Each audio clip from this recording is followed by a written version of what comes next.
I don't know who Katie Joy thinks she's fooling here, but we see right through this nonsense. Here we have on Facebook, Katie says, seeking anyone with insight or direct knowledge of the relationship between Ruby Frank and Jodi Hildebrandt. Ruby is prominently featured on the Connections Facebook page. She joined her group with her husband, Kevin, more than 4 years ago. The last time Kevin is featured on the Connections Facebook page is June 2022. Ruby then begins to be featured alone and in videos with Jodi Hildebrandt. Kevin allegedly moved out of their home in mid-2022. Ruby and Jodi spent a lot of time together. Ruby's kids were living at Jodi's home at the time of their arrest.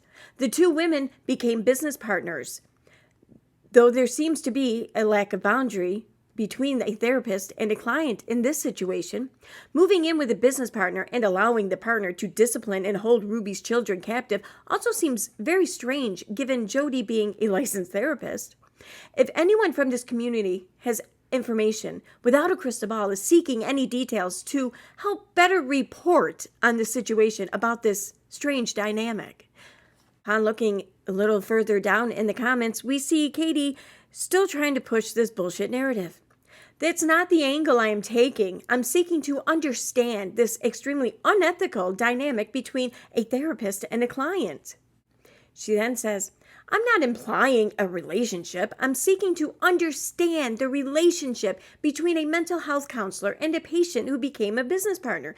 This is an unethical breach of her duty as a therapist. I never suggested there was a sexual relationship. Next, she says, I'm not suggesting they are a couple. I'm seeking insight into the lack of boundaries between a therapist and a patient. Then, interestingly enough, over on Instagram, in addition to what she wrote on Facebook, she elaborated further by stating, Ruby and Jodi were extremely homophobic and counseled parents not to enable their LGBTQ children. Ruby wrote in a comment in her group, man and women lawfully joined in marriage is the only honest relationship where two souls can truthfully share themselves sexually. Anything outside of a connected marriage of a man and a woman is dishonest, lustful, and destroys the soul. My interest is not regarding any intimacy between these two, but rather the ethical violation of a therapist becoming this intertwined with a person that was once a patient. Now, here's how we know this is bullshit. Obviously, there have been ethical boundaries crossed. The therapist moved the client into her home without the client's husband, but with the client's children, while the client allowed the therapist to discipline/abuse the children. What more evidence do you need to see or know to realize that ethical boundaries have been freaking shattered? You're not seeking to understand this unethical relationship, this weird, strange relationship a little better so you can report it better. No, you want to know the dirty deets on this relationship. You want to know just how close are they? Just how far did they take things between the two of them?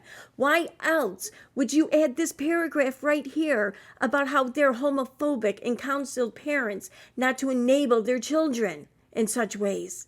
Why would that even be a thing if you're not interested in knowing about the intimacy between these two women?